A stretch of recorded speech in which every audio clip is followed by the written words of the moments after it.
Nas nossas experiências de vida, vamos aprendendo e reaprendendo sobre vários assuntos. Com a psicologia não seria diferente. Tínhamos percepções e compreensões diferentes antes e depois dessa jornada, desde estudantes até como profissionais. Vem com a gente conversar sobre alguma delas? Sejam muito bem-vindas. Esse é o 8º episódio do podcast Miga, Cê Tá Bem?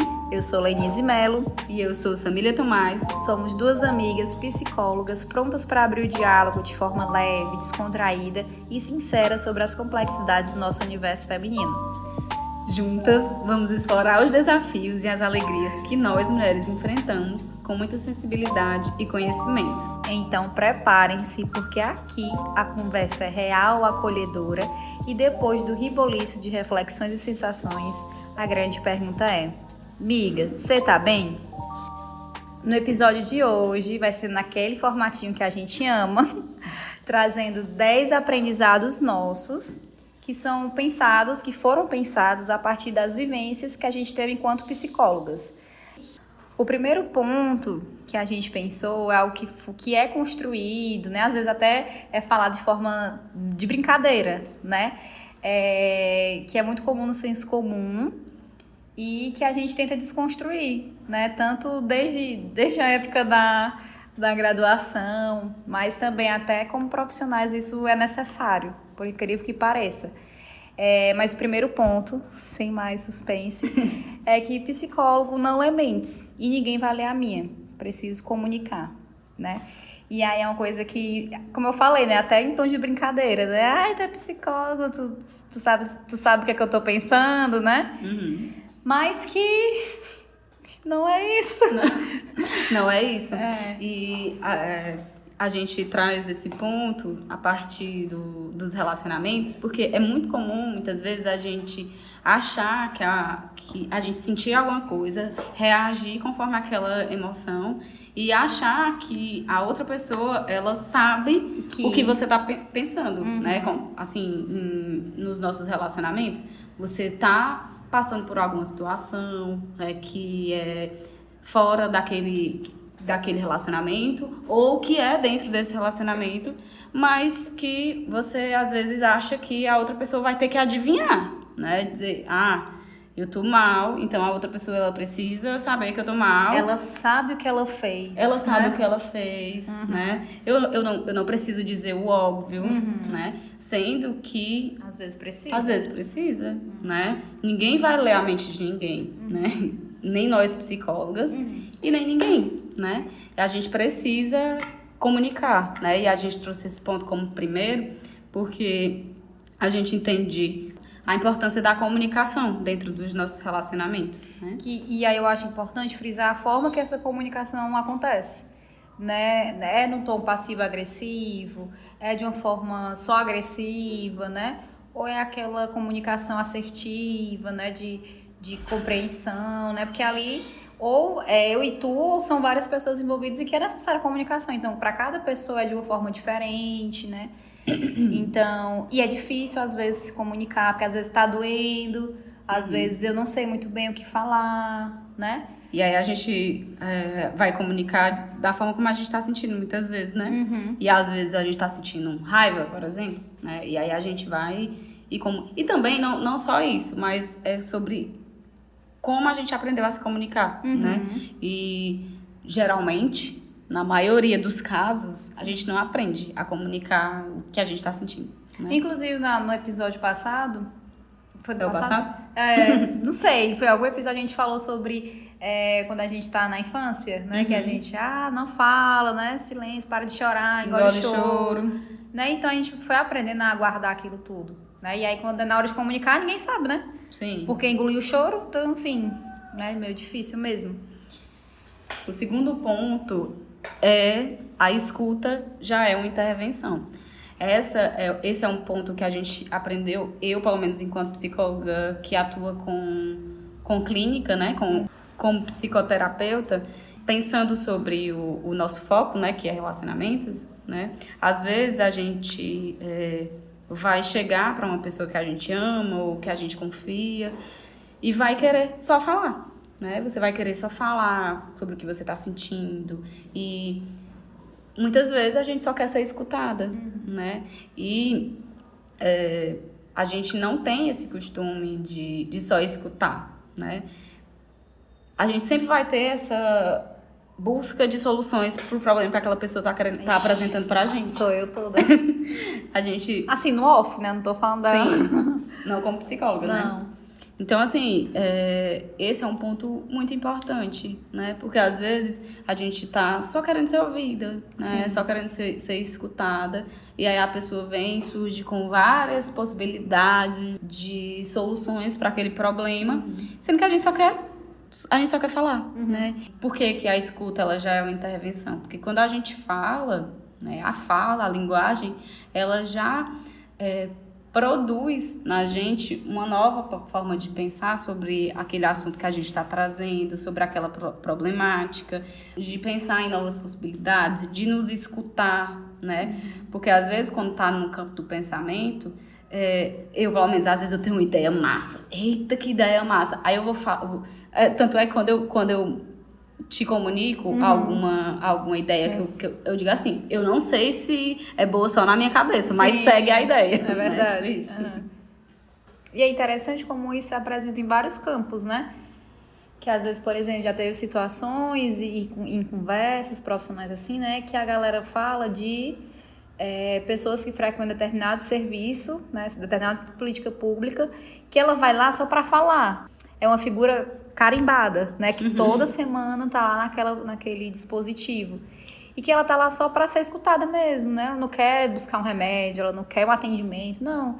Ela quer ali estar frequentando aquele lugar que para ela, né, tem sentido e para ser escutada. Sim. Né? Aí a fala como uma organização do pensamento, isso. Né? Às vezes. Talvez ela não tenha essa oportunidade de fazer em outros espaços, com outras relações, e ver no serviço uma possibilidade para isso. Exatamente, até como um espaço de cuidado mesmo, de saúde, né? E é interessante, eu acho que até cabe colocar nesse ponto que eu falei nesse instante, no off eu sou assim, e é outra coisa, um bônus, outra coisa da gente, nesse campo da psicologia, de percepção, né? De que o que a gente fala, às vezes, para os nossos pacientes, não é o que a gente faz na nossa vida pessoal, né? Sim. São coisas diferentes, né? E é engraçado porque, para quem não é perto, assim, não tem conhecido alguém psicólogo, ai, tu tem problemas também, né? Eu sou sempre assertivo, é sempre assertivo. Não, gente, somos seres humaninhos, né? É outro ponto, acho que a gente nem colocou isso, mas psicólogo também é humano. É um bônus, né? Mas, enfim, o terceiro ponto, né, que a gente colocou aqui é que o vínculo não é igual com todos, né? Seguindo essa mesma perspectiva, tanto o vínculo de profissional e paciente, mas também de compreensão mesmo do geral, das relações, né? Que cada pessoa tem os seus movimentos, tem a sua forma de ser, de agir, e que acaba que, por exemplo, a Samília comigo é de um jeito, a Samília com outra pessoa pode ser do mesmo jeito, mas tem algumas coisas que vão mudar porque ela está se relacionando com outra pessoa, que não sou eu, né? Então, automaticamente existem essas especificidades. E aí eu lembro, entre os relacionamentos, pais, mães e filhos, né? Às vezes a gente tem essa compreensão de que, minha mãe ama mais o meu irmão do que eu, né? E muitas vezes, né, não vou dizer sempre, mas na maioria dos casos, essa atenção maior é pro filho que dá um pouco mais de problema, né? Porque aquela relação, aquele vínculo, ele tá te pedindo isso, né? Sim. E aí, às vezes, a mãe ou o pai vai dar uma atenção maior para aquele filho que exige mais atenção, né? E o outro filho, né, os outros filhos ficam achando que, não, minha mãe ama mais ele do que a mim, né? Por conta disso. Mas não é só uma forma diferente de se relacionar, né? Assim como nas nossas amizades. Tem algumas amizades que eu vou conversar certos tipos de coisas, né? E em outras não, né? Vou ir para certos ambientes e em outras não, né? E não é por isso que o vínculo não é padrão, se não tem como padronizar. Sim, não né? tem como padronizar o vínculo. Isso. E aí, Samir, nesse exemplo das relações de pais e filhos, eu fico pensando que o povo fala, né? As mães, geralmente, que eu entendo por que fala, mas que se for pegar para pensar sobre, não é bem assim. Eu amo todos igual, de forma igual.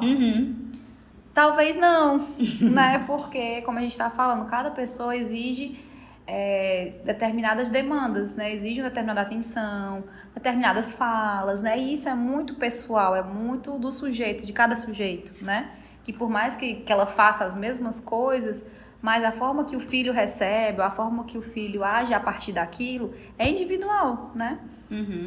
E aí, sobre a minha visão enquanto psicoterapeuta, né, é muito interessante perceber isso, porque com alguns pacientes, clientes, eu vou agir de uma determinada forma. Sim. Alguns eu vou falar mais, alguns eu vou falar menos. Uns falam mais durante a sessão e eu preciso fazer uma intervenção no final, ou outros pedem uma intervenção no meio. Uns têm um pouco mais de proximidade, identificação, outros nem tanto. Eu sempre tento trazer no primeiro atendimento que se você não se vincular comigo, você pode conversar comigo tranquilamente que eu posso lhe indicar outra pessoa. Sim. Né? Porque nem todo mundo vai gostar da nossa forma de atender, nem todo mundo vai gostar da nossa forma de se comunicar. Exatamente. E aí você não vai se vincular comigo, né? E o vínculo para o processo terapêutico, assim como para as nossas relações, é muito importante, é essencial, né? Sim. E aí, se você não conseguir se vincular, o processo não anda, né?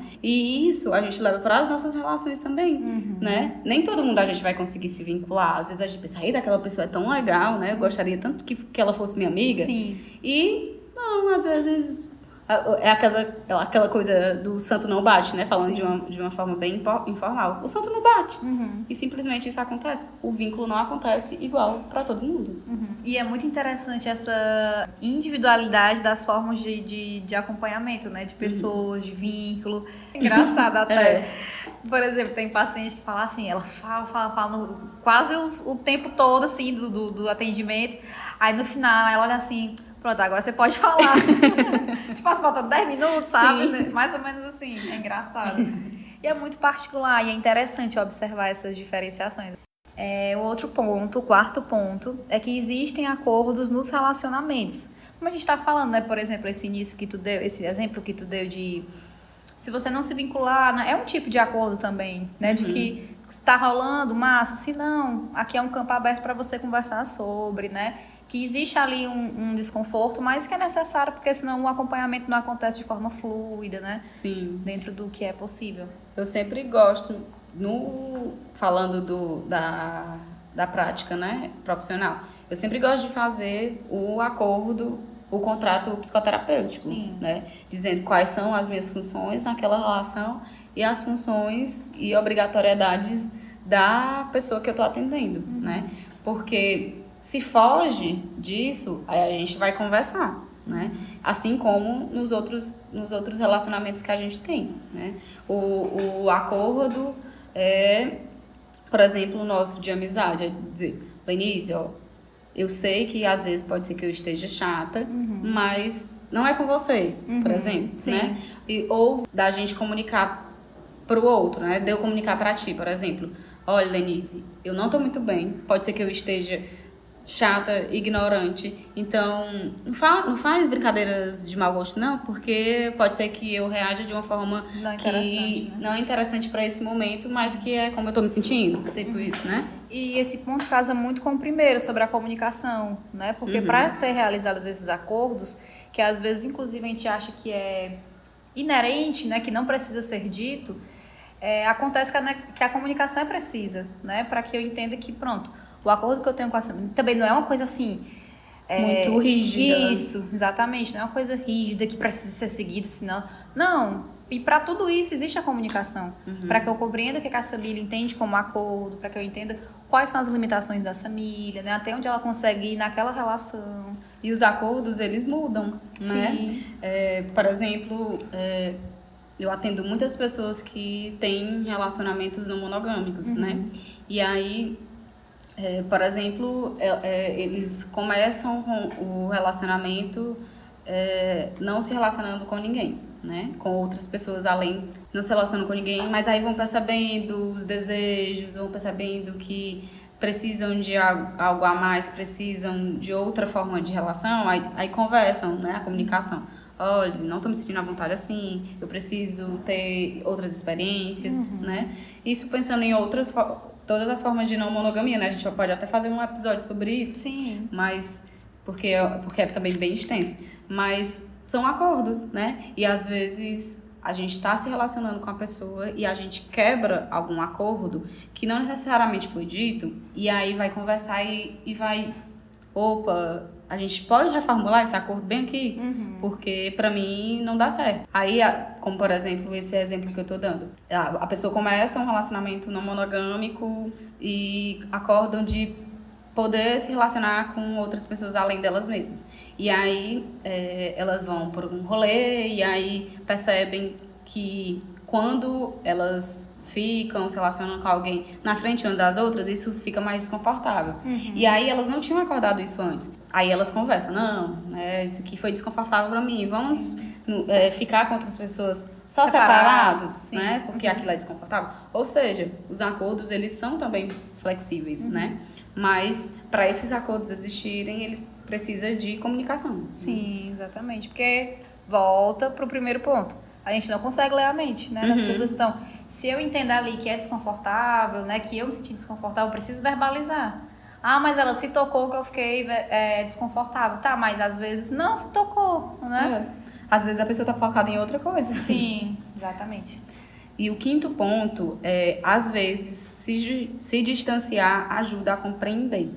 Quando a gente pensa sobre isso, a gente pensa tanto na relação clínica, né? Porque assim, só um adendo.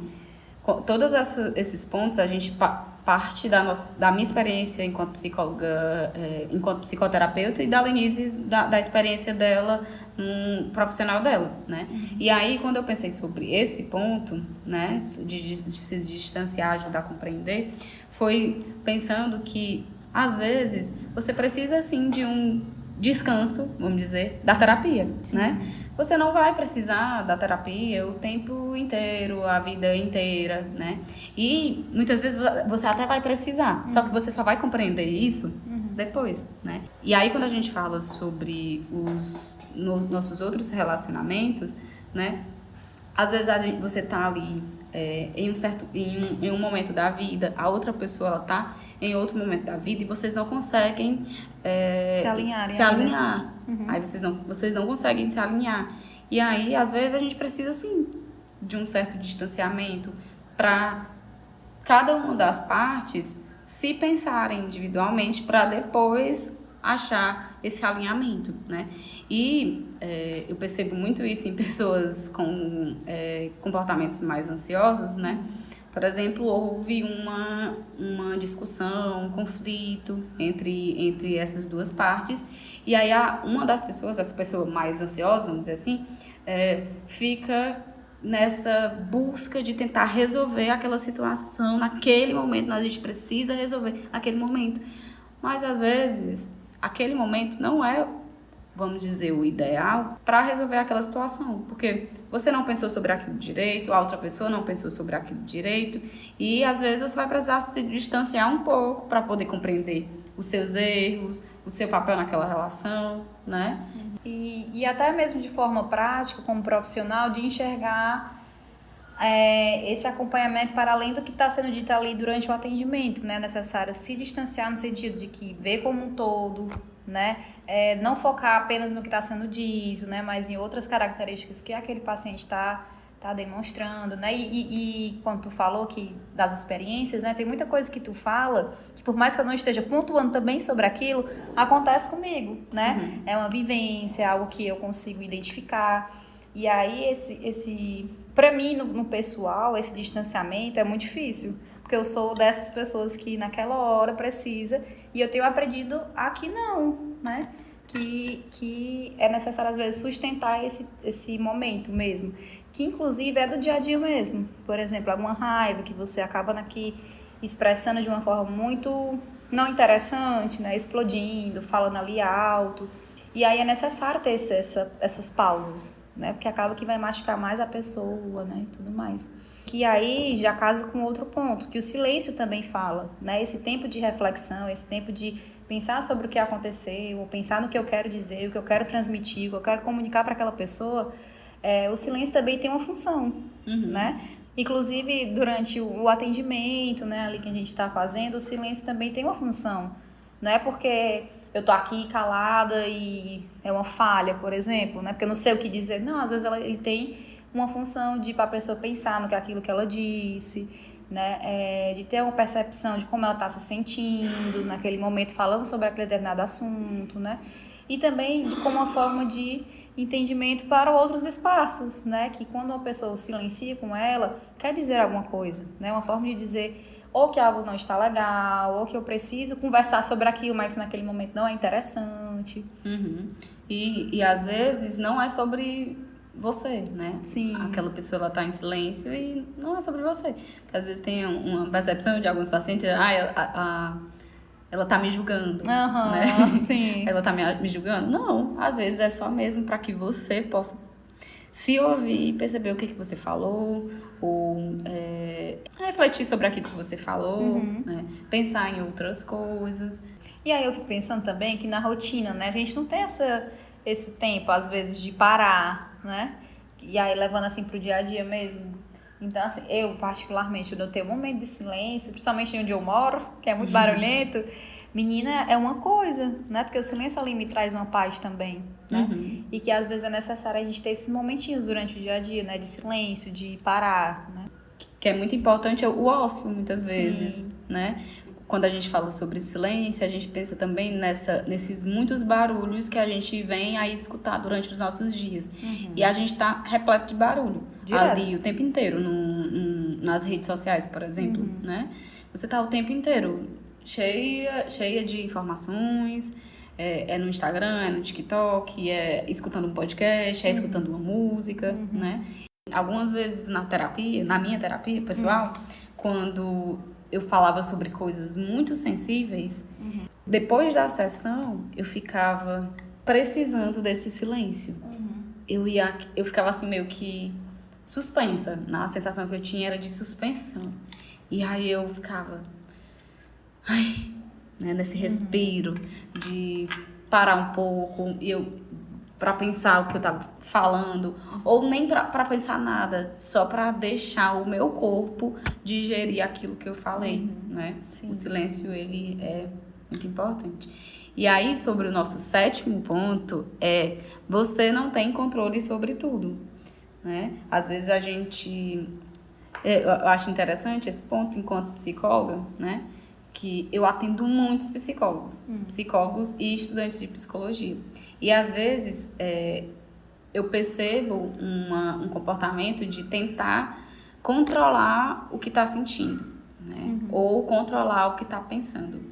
Eu não posso sentir isso. Ou não só de controlar, de não poder, mas do controlar, de tentar entender o que você está passando naquele momento. Sendo que, às vezes, você vai entender só depois, né? Por exemplo, eu passei por uma situação agora de estresse e eu tô muito zangada, eu tô muito irritada e eu não sei por que eu tô tão irritada assim, eu não sei por que essa situação me gerou isso, né? E aí eu fico lá o tempo inteiro. Isso é muito comum que eu percebo, né?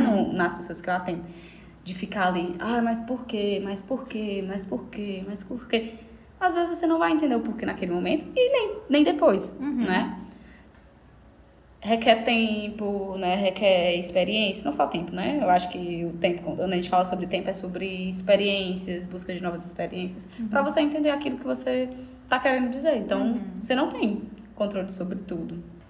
E também até como profissionais, né? A gente acha que tá no tempo daquela pessoa, ter aquele insight, aquela coisa, né? Mas a gente já trabalhou isso várias vezes, mas não é sobre isso, né? Inclusive é uma coisa que, para alguns profissionais, e aí às vezes eu me enquadro nisso, de que é o tempo da pessoa, né? Que às vezes, porque a gente observa o sofrimento da pessoa com uma forma muito clara, porque ela traz aquele sofrimento aí e a gente fica, né? A gente sente também, né? Não sente...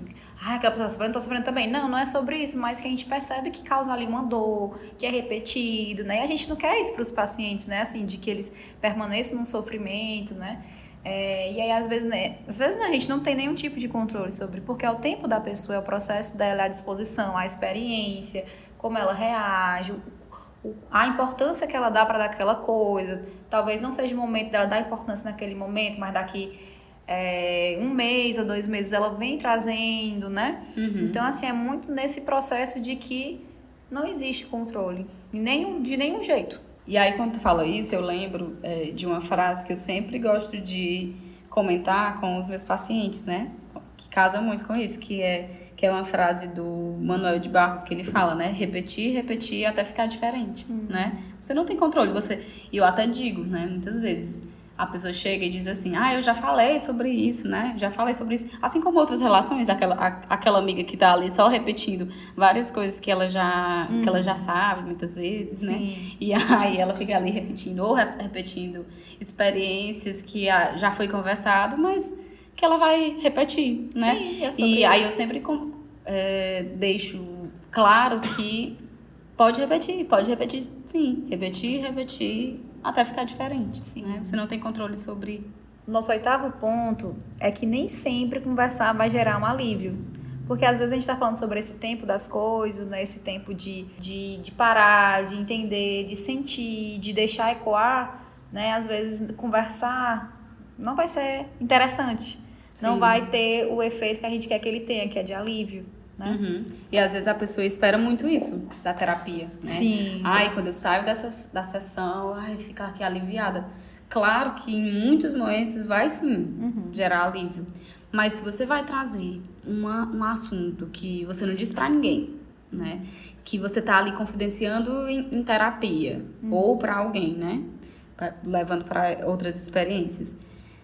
Vai sim gerar desconforto porque é algo que você não tinha pensado ainda. São, às vezes, sensações que você não tinha sentido ainda. Então, nem sempre vai gerar alívio. Às vezes, conversar, você vai lhe ajudar a digerir um pouco melhor aquela situação, mas ela ainda tá ali, no seu estômago. E é isso que às vezes a gente sente, mas não percebe que sente, né? A gente sente só o incômodo, mas não sabe de onde veio, né? E que aí quando a gente verbaliza, coloca em palavras ou expressa de outras formas, a gente vai entrar em contato com aquilo. Então, às vezes, até a gente deixa de falar, porque não é o momento de eu sentir aquela dor naquele momento, né? E aí, quando a gente vai falar e sente, aí pressão, que às vezes gera um alívio, e às vezes fica só na pressão, né? Sim. O nosso 9º ponto existem ideias que criamos para nos sentir melhor, né? Isso a gente fala assim sobre a percepção do que é real, da realidade, porque é muito subjetivo, né? Às vezes você está conversando com alguém, né? Acho muito engraçado. Eu lembrei agora de um exemplo da clínica, né? Aí eu estava conversando com uma pessoa que eu atendo, né? Com o objetivo de dizer que os nossos pensamentos, eles são importantes também. E aí, eu usei o exemplo de que muitas pessoas trazem que mente vazia é a oficina do diabo, né? E aí eu fui contra essa ideia, né? O que eu falei para a pessoa foi contra essa ideia de que mente vazia é a oficina do diabo, que você precisa compreender o que você está pensando para você entender o que você está sentindo sobre as coisas, a percepção que você tem sobre a vida. E aí, essa pessoa na outra sessão, ela disse, eu me mantive ocupada por conta disso, fiz isso, aquilo, igual que você disse, né? Mente vazia é a oficina do diabo. E aí, por que eu usei esse exemplo, né? Existem ideias que a gente cria pra gente se sentir melhor, sim, né? E isso casa até com a nossa percepção que a gente tem sobre o que a outra pessoa tá falando. Às vezes a gente vai criar ideias completamente diferentes, só pra gente se sentir melhor, né? Isso aí é real, viu? E quando eu falo sobre isso, eu não falo de algo intencional, né? Às vezes, é um mecanismo de defesa, muitas vezes, do nosso psiquismo, sim, né? De fazer conexões com o que faz sentido pra gente, sim, né? Como uma forma de conforto, né? Engraçado. E o nosso último ponto é que ciclos se encerram. Vem aí, né? Spoilerzinho, mas quando a gente fala de ciclo é dos diversos tipos, né? Inclusive terapêutico também, né? De que em determinado momento vai se encerrar compreendendo que tem até aquele dizer terapia em dia, né? Terapia em dia não diz de uma coisa que é de todos os dias, não diz de um tempo indeterminado. Tem pessoas que é necessário, né? Mas outras porque é muito confortável às vezes, né? Ter aquela pessoa toda semana para conversar sobre determinada coisa. Mas a ideia da terapia também é essa autonomia, né? De explorar outros recursos para além da terapia, né? Por exemplo, se a pessoa sempre está me falando sobre uma coisa, que ela converse sobre aquela coisa com outras pessoas, né? De forma diferente, mas que converse, né? Que se apoie na rede de apoio delas, né? E é isso, os fins acontecem, né? Semana passada teve um momento desse pra mim, né? E aí, o coraçãozinho fica apertado, né? Porque às vezes o encerramento acontece por questões financeiras, né? E aí é necessário uma quebra, infelizmente, do processo terapêutico, porque a gente sabe que a gente vive numa sociedade capitalista e querendo ou não a clínica, em alguns momentos ela ocupa esse espaço de quem tem dinheiro que faz mesmo, né? Tem os serviços públicos que ofertam, mas que talvez não seja na frequência necessária para aquela pessoa. E aí foi um encerramento devido a isso, né? E não só por isso, né? E aí foi tipo assim, a gente como profissional sabe que aquela pessoa precisa, mas que entende, né? Porque são questões, né, da pessoa. Coisinhas da vida. Isso, e aí a gente dá as orientações necessárias, se disponibiliza, mas se alguns ciclos se encerram tanto por fluxos mesmo de alta e tudo mais, outros porque infelizmente acontece, né? Principalmente hoje em dia, que tá tudo muito caro, muitas coisas acontecendo, né? Sim. E aí, puxando para essa visão mais geral, né, sobre os nossos relacionamentos, é isso, né? Às vezes você vai estar insistindo em relações que não fazem mais sentido para você, né? E que você precisa só seguir, né? Porque os ciclos, eles se encerram. Pode ser que aquela relação não se encerre, mas aquela forma de se relacionar com aquela pessoa precisa se encerrar naquele momento. Sim, exatamente. E essa questão dos ciclos é tão interessante que vem aí um babado muito forte. Mas, pra fechar, a pergunta que não quer calar é: Miga, você tá bem? Se esse episódio falou com você de um jeitinho especial, envia pra aquela amiga que você quer bem. Afinal, amiga que é amiga compartilha coisa boa. Se você quiser também e se sentir à vontade, escreve pra gente. Fala sobre o que você acha sobre esse tema e sobre como você lida ou não com tudo isso. Trouxemos a nossa perspectiva sobre o assunto, mas estamos abertas para ouvir vocês. Deixaremos nossos contatos na descrição do episódio e é muito importante para a gente saber o que vocês acharam, para que assim a gente siga caminhando juntas. Até a próxima! Até a próxima!